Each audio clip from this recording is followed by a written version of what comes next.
I regretted it deeply ఎందుకు? and considered going back to India. Why? Yeah. But being around couples and constantly exposed to intimacy, I had developed a lot of desires. And I got involved with Pawan again and again and became a normal folk. ఈమె ఇప్పుడు justification చేసుకుంటుంది, ఇది నా తప్పు కాదు, నా చుట్టుపక్కల ఉన్నది నన్ను ప్రభావితం చేస్తుంది, నీ అందుకే పవన్ దగ్గరికి పోతున్నా అంట. ఇది ఎంతవరకు Yeah. న్యాయం ఇది?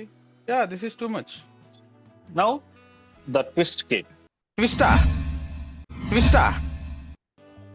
ఇంకేం ట్విస్ట్ రా? అవ్వాల్సిన అయిపోయినాయిగా. Chepta win. Hmm. My boyfriend is coming to the same university. His visa also got approved, and I'm confused.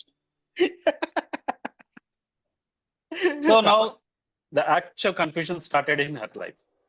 ఏంటో Enti ante, I have started losing feelings for my boyfriend and caught feelings for Pawan.